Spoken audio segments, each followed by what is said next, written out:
Flor Aide Rodríguez Campos es una destacada abogada, activista y defensora de los derechos humanos, especialmente en lo que respecta a la igualdad de género y la erradicación de la violencia contra las mujeres. Con una sólida formación académica y una amplia experiencia en el ámbito de los derechos humanos, Flor ha sido una voz clave en la promoción de la justicia social y la igualdad de género en México. Su compromiso con la causa de los derechos humanos se refleja en su trabajo como directora ejecutiva de la asociación civil Repara Lumea, que busca prevenir y erradicar la violencia de género en México. Además, ha sido columnista en el periódico El Heraldo de México y en la revista digital Opinión 51. Ha participado en diversos foros y eventos nacionales e internacionales sobre derechos humanos y género. Además, ha participado en la Comisión de la Condición Jurídica y Social de la Mujer, CSW, de la ONU, lo que demuestra su compromiso con la causa de la igualdad de género a nivel global. Es conductora del podcast Voces sin Filtro. Fue parte de una de las ediciones de la revista digital Magazine Business Woman. Obtuvo varios reconocimientos por su trabajo,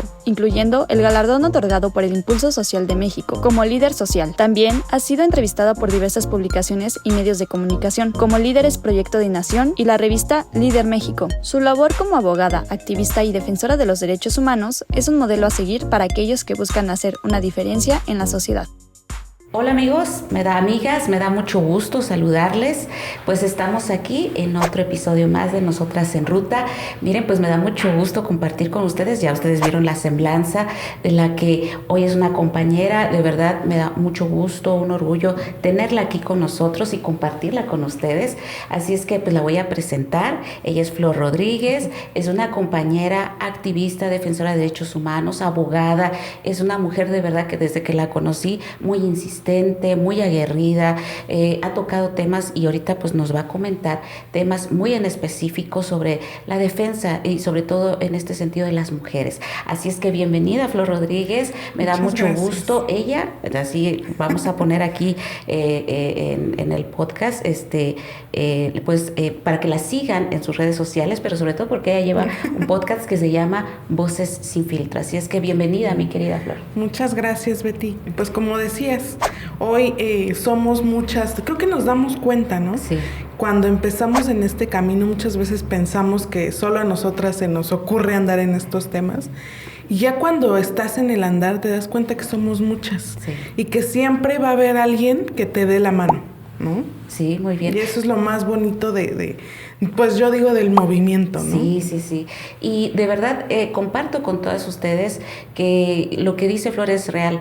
Nos hemos sorprendido en el caminar, que nos hemos encontrado a muchas compañeras que de una u otra manera, por así estemos en el área donde nos desempeñemos, finalmente a veces coincidimos en muchas razones y sobre todo que esta es una sola lucha, que es encontrar la igualdad, la equidad, pero sobre todo todavía quedan pendientes, ¿no? Sí, muchos pendientes. Así es que bienvenida mi querida Flor. Pues ahorita si queremos, así como iniciamos el podcast, es saber quién es Flor Rodríguez. Yo creo que Flor es una mujer, aquí también a mí siempre me cuesta no decir cuando me presento una mujer, ¿no? Ajá. Que tú le preguntas a un hombre y nunca te dice, soy un hombre. Sí. Pero creo que también es importante, como dice la frase, reconocernos a nosotras mismas y entre nosotras mismas, creo que también es revolucionario, ¿no? Entonces, por eso sí digo, soy una mujer, abogada, activista, creo que sueño con un mundo mejor para nosotras, porque muchas veces decimos que las niñas o las infancias son el futuro de nuestro país y yo creo que no, que son el presente y el futuro, ¿no? Entonces, por un mejor presente y un mejor futuro para todas. Eso es con lo que yo sueño, ¿no? Muy bien, Flor. Pues cuéntanos un poquito de ti, de dónde eres, dónde estudiaste y sobre todo nos gustaría que nos compartieras de dónde nace este sentimiento tuyo para estudiar la carrera de Derecho, ¿cómo nace todo esto? Sí, yo aparte de todo, soy una apasionada de los derechos humanos, ¿no? Entonces, cuando decido que voy a estudiar Derecho, fue porque en realidad yo me quería dedicar a los derechos humanos. Nunca pensé en litigar, en un corporativo, o sea, nunca me vi así, ¿no? Sí. Siempre fue por el tema de los derechos humanos. Entonces, por esa razón entro a la carrera, ¿no? Entonces, soy de la Ciudad de México, de una familia que, como yo lo digo, creo que ya lo traemos en el ADN, porque mi familia pues es de puras mujeres, ¿no? Entonces, mira. Desde ahí entendí como el rol que tenemos las mujeres, las carencias que vivimos las mujeres, las discriminaciones por muchas de nuestras condiciones muchas veces, ¿no? Uh-huh. Entonces, por parte de mi mamá, pues mi mamá tiene puras hermanas, son 7 mujeres, ¿no? Mi abuelita se quedó al frente de sus 7 hijas, entonces de ahí yo conozco esta fuerza que tenemos las mujeres para salir adelante, ¿no? En un mundo y en un sistema en donde nos condicionan a vivir, pues, en la pobreza. Como decimos, en México la pobreza sí tiene cara y es rostro de mujer, ¿no? Sí, claro. Entonces, por el lado de mi mamá. Y por parte de mi papá, mi abuelita también, su mamá, viene de una familia en donde ella es hija de una mamá, no me gusta decirlo ahora que lo aprendo, no me gusta decirlo, pero es mamá soltera, ¿no? Entonces es, ahora diríamos, una mamá autónoma. Claro. Pero imagínate en ese tiempo, ¿no? ¿Cómo era si hoy todavía hay prejuicios sobre las mujeres que son madres autónomas? En esa época donde es la mamá de mi abuelita, o sea, imagínate qué es lo que viven socialmente las mujeres, ¿no? Sobre todo, pues, en una sociedad machista como antes y todavía tenemos en México. Entonces, de ahí viene. Y cuando entro a la universidad, pues, me doy cuenta de que también, todavía, cuando yo estudié, no hace mucho, seguíamos siendo muy poquitas mujeres en la carrera de Derecho. Mira. Éramos, yo creo que en mi salón éramos 4 o 5, o sea, éramos muy poquitas. Entonces creo que desde ahí era como luchar también desde la escuela en contra de todo lo que nos decían, porque los profesores siempre te decían, piensa como hombre, ¿no? O sea, y todas estas frases que a veces yo digo, y es por también una de mis causas, ¿no? ¿Por qué las escuelas y sobre todo las facultades de Derecho tienen que ser tan rudas y tan violentas con los estudiantes, ¿no? Cuando esa no es la forma en la que un profesional sea mejor. Sí, claro. Entonces, desde ahí creo que aprendí mucho y fue como mi forma rebelde, ¿no? De decir, no tengo que pensar como un hombre, soy una mujer y puedo perfectamente también ser una profesional exitosa en lo que hago, ¿no? Entonces, desde ahí también viene, y desde la universidad tomo como, pues, esta causa como mi causa, ¿no? Desde que se forma en la escuela el Centro de Derechos Humanos, pues abren una convocatoria, ¿no? De quién quiere participar, pues es un observatorio, hay que investigar, hay que dar seguimiento a ciertos temas. Y pues a nadie le interesaba tanto, ¿no? Éramos 5 personas, 5 alumnos los que nos interesamos, y entonces nos dijeron, oigan, pues elijan un tema al que le van a dar seguimiento, y yo elegí el de equidad de género, ¿no? Entonces desde ahí me enamoré de la causa y me apasioné con el tema. Cuando tú comentas, éramos 4 mujeres, ¿no? Entrando en una facultad de Derecho. Empiezas a recibir, no creo que de forma autodidacta, ¿verdad? Todas estas frases que definitivamente tenías que como combinar tu ser de mujer, pero que te dicen, piensa como hombre, actúa, ¿no? Tienen que reaccionar. Este tipo de expresiones, tal vez en ti dijo, bueno, ¿por qué? Empezó a crear en ti alguna inclusive inconformidad, pero tú empiezas a ver como tu vocación o te llama la atención el tema de derechos humanos, pero hay algo en específico que te detonó para que le hubieras dado continuidad.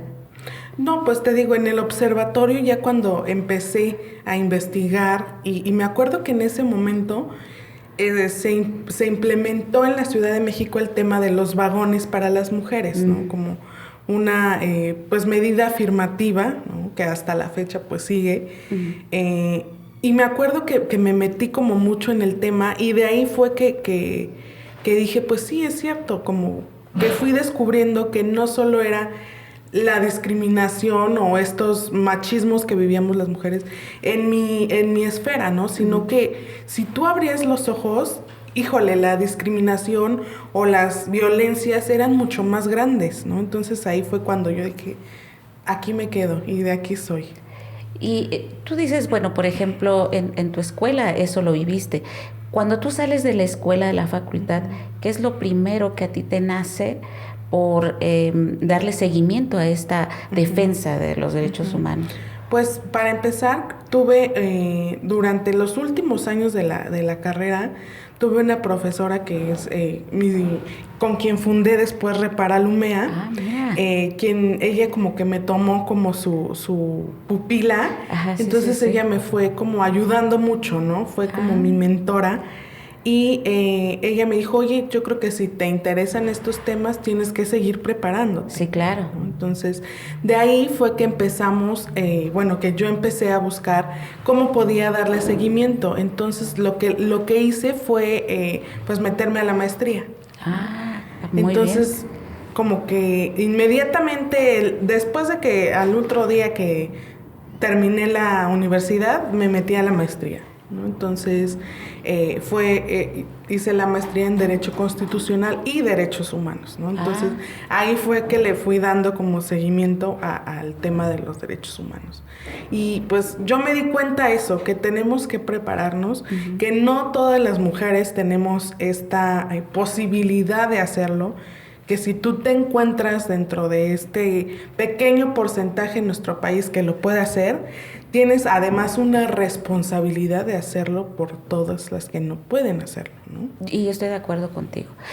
Porque, por ejemplo, nosotros, desde donde venimos, desde provincia y de comunidades indígenas, se nos hace muy complicado no solo acceder a la educación, sino que además de esto, te encuentras ya en estas zonas donde hay universidades, sí actos de discriminación.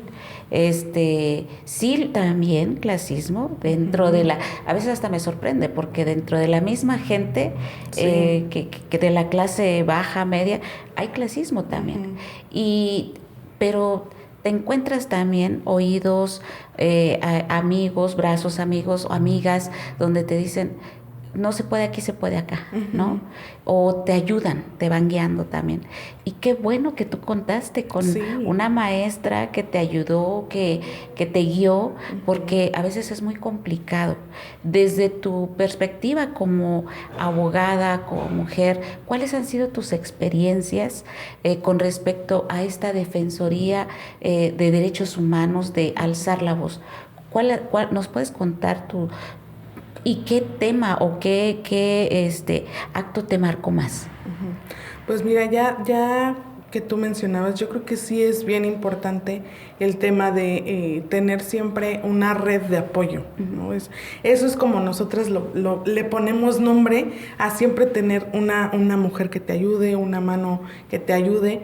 Y afortunadamente, yo lo digo porque creo que no es tampoco la experiencia de muchas mujeres, a mí siempre he contado con una mujer, o sea, yo no he tenido malas experiencias, como dicen, entre mujeres nos ponemos el pie.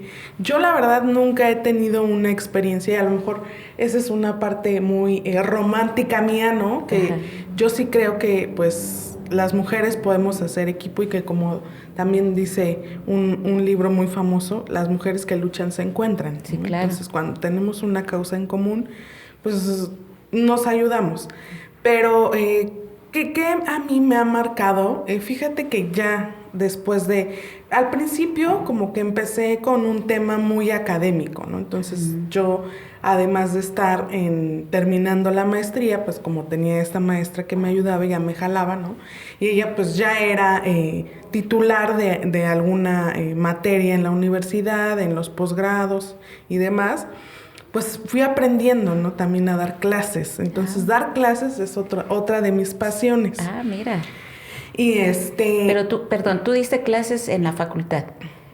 No, ya en los posgrados. Mira. Ya en temas, pues, más específicos en lo que yo ya sabía, ¿no? Sí. Entonces, pues, además de que te abre como el panorama, también creo que siempre lo digo, un salón de clases siempre es muy enriquecedor porque a veces quien está al frente cree que lo sabe todo. Sí. Y la verdad es que las realidades de cada persona que está ahí es muy enriquecedor hasta para quien está al frente, ¿no? Es conocer muchos mundos en un espacio de 4 paredes, ¿no? Entonces, creo que a mí eso me marcó, lo que me contaban los alumnos en las clases. Creo que fue ahí donde nos marcó y por eso después hicimos Repara Lumea, y creo que no solo a mí me pasó, sino a las demás compañeras que también daban clases, que pues dijimos tenemos que hacer algo, ¿no? Porque creo que algo que se da mucho en las escuelas y que no se platica, pues es el acoso sexual que viven las alumnas, ¿no? Por parte de los profesores, de los mismos compañeros, de directivos incluso. Entonces ellas nos platicaban y pues tú solo te quedas con el enojo, ¿no? Y con decir, ¿cómo es posible que esto suceda? Y en este caso, ahí también pues era una escuela privada, ¿no? Una universidad de las más prestigiosas de México. Y ahí nos damos cuenta también como mujeres que y esto es algo que también yo comparto mucho y que me gusta que lo digamos, que la discriminación o las violencias es la única que no escatiman y que no distinguen, ¿no? De clases sociales, de educación. O sea, no importa en qué nivel tú te encuentres, si eres mujer, creo que las violencias siempre nos alcanzan por donde sea, ¿no? Y nos dimos cuenta que eran acosadas nuestras alumnas, ¿no? Entonces dijimos, pues, ¿qué hacemos? Y entonces por eso decidimos fundar Repara Lumea. Repara Lumea, entonces sale de este tipo de experiencias que tú viviste incluso con tus propias alumnas, y cómo en una escuela privada, porque ya estamos hablando de otro tema, si en una escuela pública cuesta mucho, y yo lo digo, o sea, porque también nosotros escuchamos temas de varias compañeras, cuesta mucho expresarlo, y sobre todo que te crean, ¿no? Porque hay mucha protección desde los directivos para los maestros, como de los maestros hacia los directivos. Entonces, híjole, hay mucha complicidad. ¿Cómo le hacen ustedes al fundar esta organización para proteger a estas alumnas? Pues mira, creo que fue un momento muy complicado, porque me acuerdo que Repara Lumea nace, no sé si tú recuerdes, cuando hubo el boom del Me Too. Entonces, nosotras desde entonces nos enfocamos en temas de acoso y de hostigamiento, ¿no? Porque fue cuando nace el Me Too. Entonces, en todas las escuelas hubo como ese levantar la voz de todas las alumnas, ¿no? Y en este caso, en la universidad, además de ser una universidad privada, pues es una escuela católica. Entonces, imagínate, quien dirige la universidad, pues es un sacerdote. Entonces, sí, ya conocemos el tema que ha pasado con los sacerdotes, el tema de con los niños, ¿no? Lo que pasó hasta en el Vaticano. Sí, claro. Y bueno, ahora lo que estaba sucediendo con el tema del acoso sexual, pues fue como callarlos, ¿no? Callarnos. Ellas firmaron peticiones, o sea, sí se hizo una revolución, pero yo creo que no solamente en la universidad, sino en ese momento en en todos los espacios. O sea, no sé si tú recuerdas que fue, había Me Too de universidades, pero Me Too de actores, de escritores, de periodistas. Se hizo fuerte, todo, ¿no? El movimiento, sí. Entonces, pues al final, después de un proyecto muy grande que nosotros tuvimos, que fue a nosotras nos ponen a dar estos cursos de capacitación en temas de género a la Secretaría de la Defensa Nacional, pero por parte de la universidad. Entonces, terminando este proyecto y después de todo lo que sucedió, porque el proyecto también era en temas de acoso y de hostigamiento sexual, pero para las Fuerzas Armadas.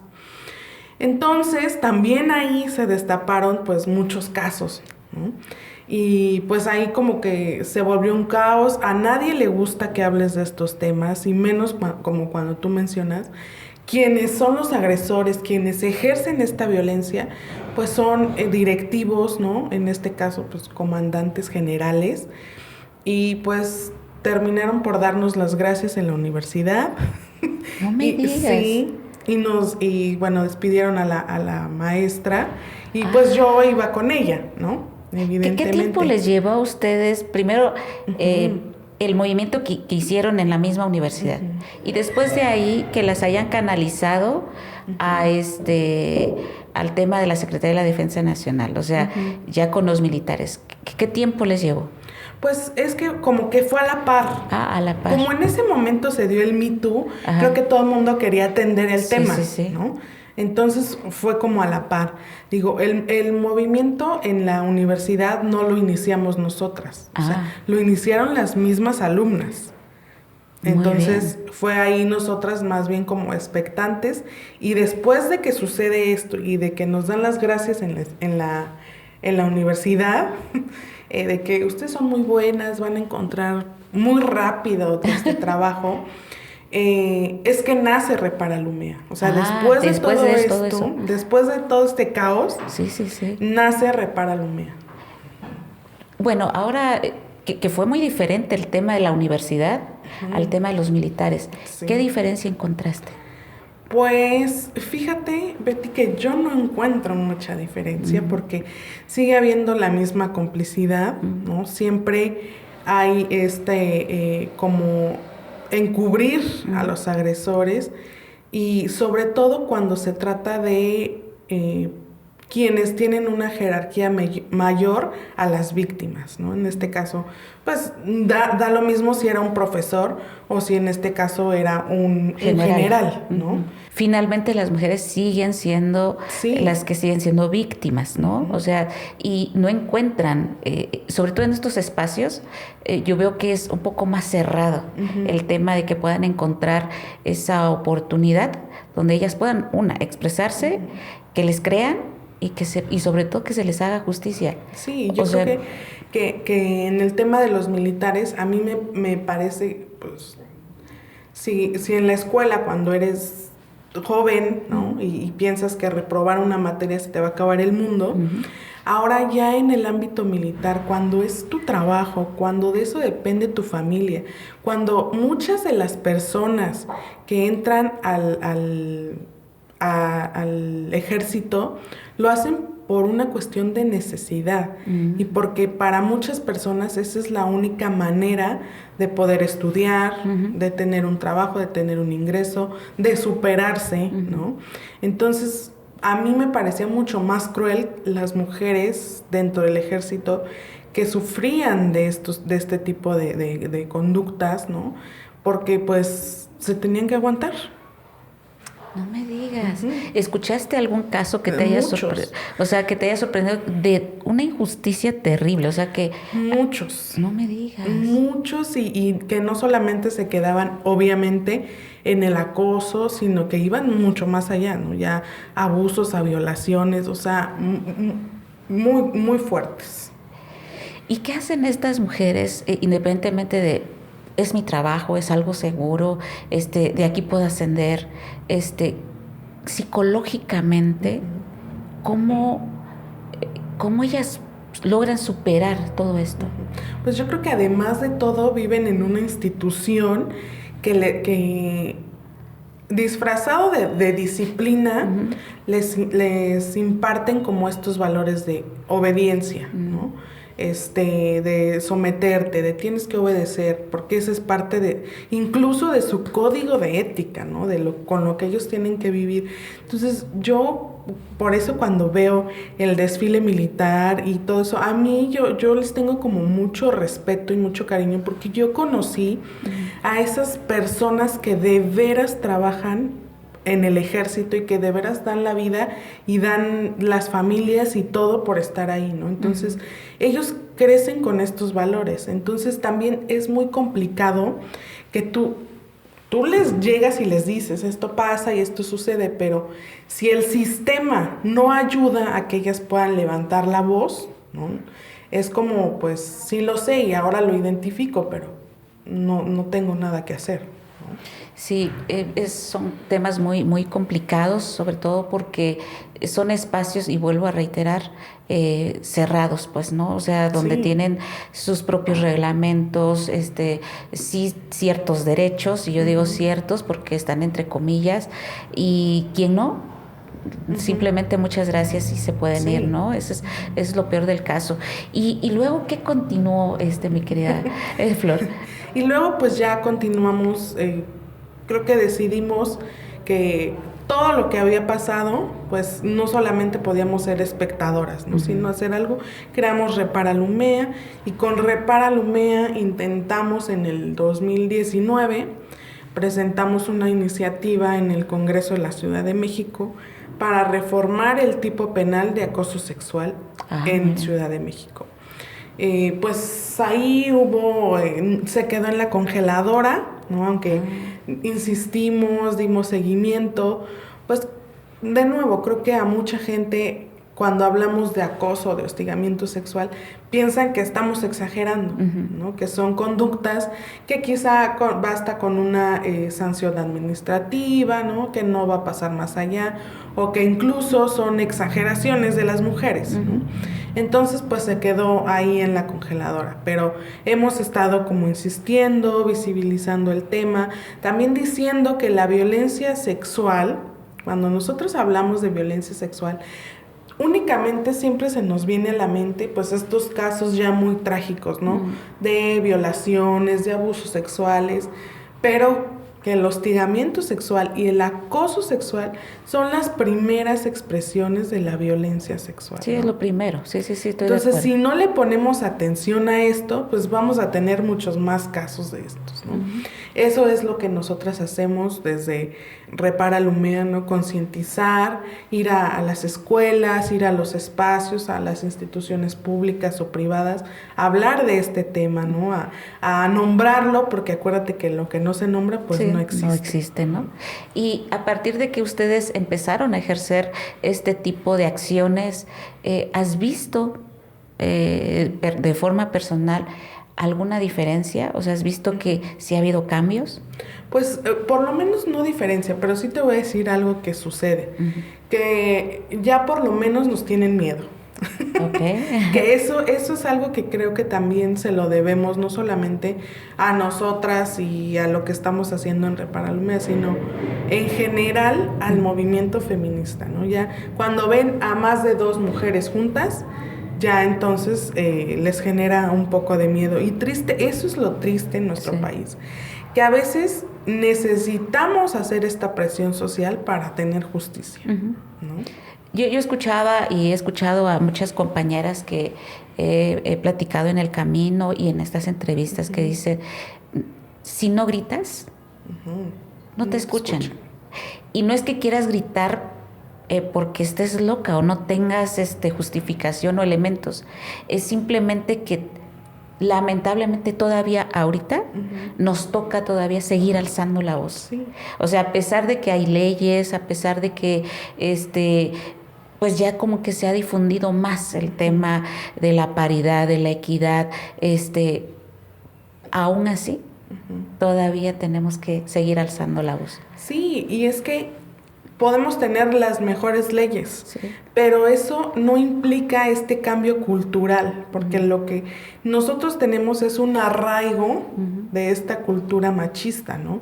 O sea, yo desde las aulas lo noto, ¿no? O sea, por más de que tú les hables, hay veces que ese desinterés, hasta en las conferencias, te das cuenta cuando no quieren escuchar el tema, ¿no? Se ponen en el celular, se duermen, como dándote ese mensaje de no me interesa lo que estás diciendo, ¿no? Entonces creo que el trabajo hoy más que nunca está en este cambio cultural, en este cambio social, en este cambio de entender, de ser más empáticos. Creo que hoy tenemos más que trabajar en esto. Sí, en las leyes, por supuesto, falta mucho, pero creo que hacer un doble esfuerzo en esta educación, en este reaprender de todas, porque pues todas y todos hemos crecido con estas costumbres y estas conductas machistas que nos tienen muy arraigadas y que incluso nos hacen mucho más difícil el camino para diferenciar, para visibilizar a las violencias, ¿no? Porque son conductas muy normalizadas. O sea, por ejemplo, hablábamos del acoso sexual o de la violencia familiar, ¿no? Son costumbres que traemos, que hoy ya sabemos que no son costumbres, que es violencia, pero que reaprender, pues nos cuesta mucho trabajo. Sí, claro. Cuando estamos hablando de este tema de la violencia, del acoso, todos, y he escuchado en infinidad de veces que dicen, es desde el seno de la familia. La educación, la formación y todo viene desde el seno de la familia. ¿Qué más nos falta hacer desde tu experiencia, desde lo que tú has escuchado, has llevado a cabo en tus conferencias, mi querida Flor? ¿Qué más nos falta todavía hacer, independientemente de seguir alzando la voz, de seguir concientizando? ¿Qué más nos falta? Yo creo que, y lo hablábamos un poquito al principio, antes de entrar a esta entrevista, sí, nos hace falta creérnoslas a las mujeres. Porque somos más del 52 o el 52% de la población, o sea, somos mayoría, ¿no? Entonces creo que cuando nos unimos y alzamos la voz juntas, pues podemos hacer muchas cosas. Entonces creérnoslas y cambiar las reglas, o sea, que cuando estamos en el lugar al que ya llegamos, al que le ha costado a muchas mujeres detrás, pues no la creamos. Yo siempre les digo, hay dos caminos, ¿no? Sí. Evidentemente. Uno es, pues, acoplarte a lo que hay y muchas veces, pues, y tristemente, esas reglas que ya están impuestas para jugar el juego, están hechas por hombres para los hombres. Cuando llega una mujer, pues, tienes que adaptarte a esas reglas de hombres para hombres. Pero si eres una mujer que ya llegó a ese espacio, cambia las reglas, ¿no? No va a ser fácil, pero creo que tienes mucho apoyo de muchas otras mujeres para poder cambiar las reglas, ¿no? Y que de verdad sean hechas también con esta mirada y con estas necesidades de las mujeres. Porque, a ver, hasta cualquier trabajo, ninguno está pensado para las mujeres que por ejemplo, quieren maternar, ¿no? O sea, un hombre nunca para su vida profesional. Y una mujer, si desea maternar, si desea ser madre, biológicamente tiene que parar su vida profesional, ¿no? Y el ámbito laboral no está preparado para decir, yo te espero para que puedas ser mamá, regreses y tengas tu lugar aquí seguro, ¿no? Entonces creo que es eso, que tenemos que empezar nosotras a cambiar las reglas, a que ya por fin, después de mucho tiempo, estamos llegando a estos espacios de decisión, no solo en el ámbito público, también en el ámbito privado, claro, ¿no? En las empresas, en los corporativos, y cambiar estas reglas. Estoy de acuerdo, y sobre todo porque creemos nosotras como mujeres, tú lo dijiste, hay muchas mujeres que quedaron atrás, muchas mujeres que no vieron esto, y aún así nosotros viendo lo que hay, sabemos que todavía falta aún más. Con toda esta experiencia que ya has acumulado, mi querida Flor, con todo este trabajo que ya has desarrollado, desde tu perspectiva como mujer, ¿cómo ves tú ahora que nos toca, que tenemos en la representación ya en México por primera vez a una mujer como presidente de la República, tenemos a alguien que está en el Congreso, en la Suprema Corte, que han estado en las mesas directivas del Congreso de la Unión, en el Senado, en los congresos locales, pero también en el sector privado. Ya encuentras mujeres empresarias, mujeres banqueras, mujeres, y que dices, ya está arreciando esta posición de las mujeres, y alzar la voz cada vez va siendo más hacia abriendo espacios para las mujeres. Tu opinión con respecto a todo esto, ¿qué más debemos ir generando entre todas nosotras para ya ir fortaleciendo y, como tú lo dijiste, creérnosla? Pues además de creérnoslas, yo creo que también romper con todo esto que hemos aprendido, ¿no? Que como ya mencionaba yo también, que con lo que hemos crecido y nos han dicho que mujeres juntas ni difuntas, ¿no? Que la peor enemiga de una mujer es otra mujer. Creo que también nosotras, desaprendiendo esa parte de que no somos competencia, ¿no? De que cuando abrimos un espacio pueden venir más mujeres, y si vienen más mujeres, pues creo que hoy sabemos que muchas de las mujeres son quienes son jefas de familia, quienes llevan sus hogares, pues no solamente la oportunidad es para las mujeres, ¿no? Sino para quienes dependen de esas mujeres.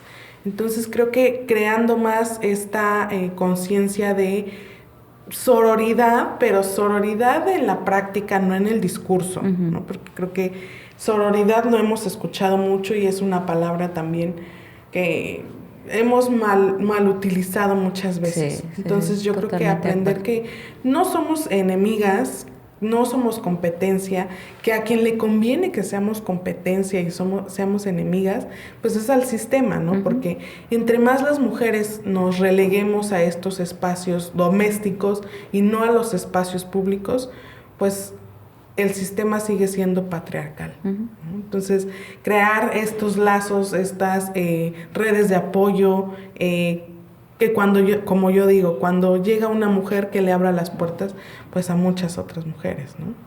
Totalmente de acuerdo.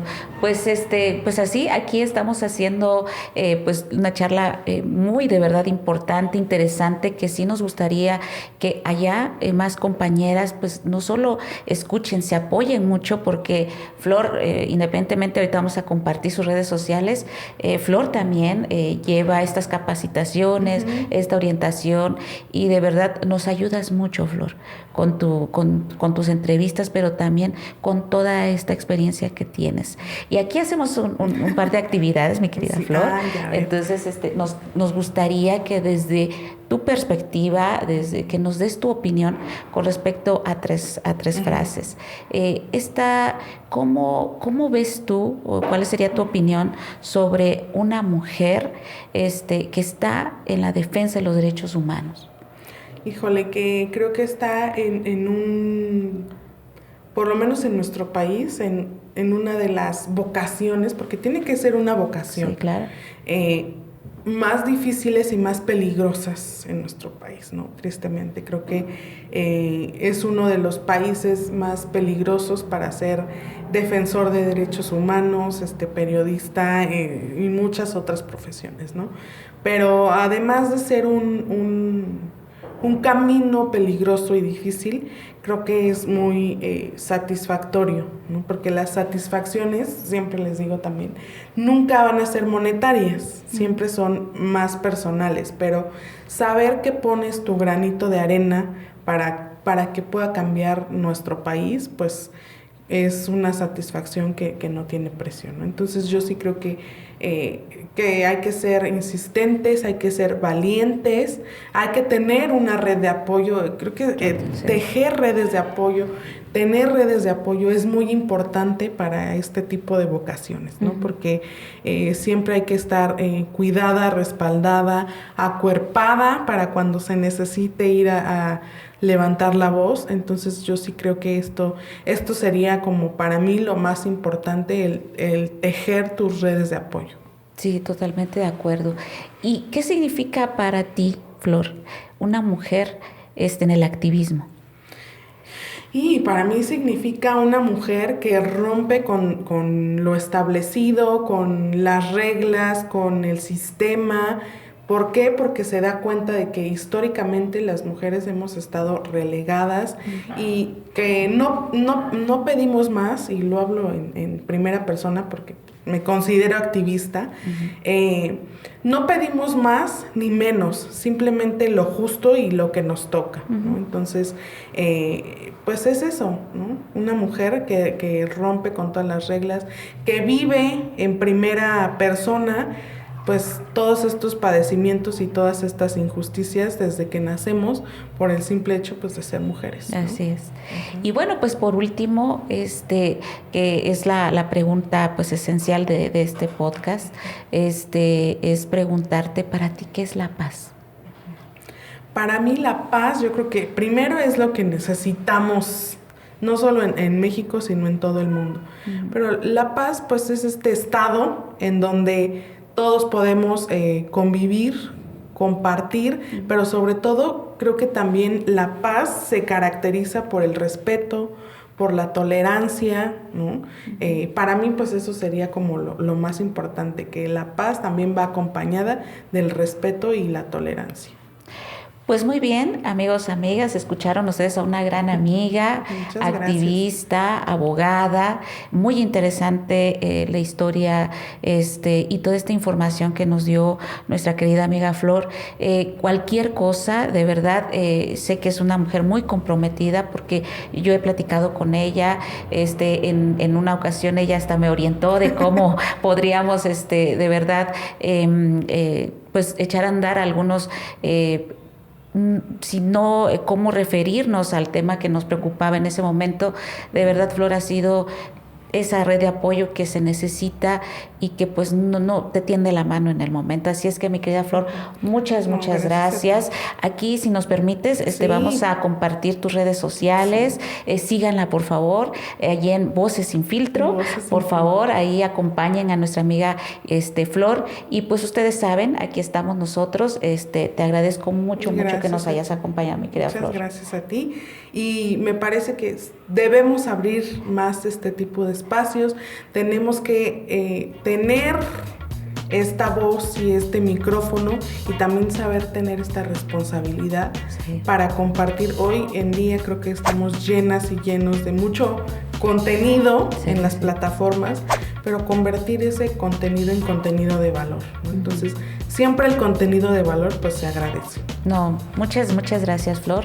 Y pues a todos y a todas ustedes, pues les compartimos aquí también en la cintilla nuestras redes sociales para que pues así le den seguimiento a esta entrevista que tuvimos el día de hoy con Flor. Me dio mucho gusto saludarlos a todos y a todas. Nos vemos en la próxima.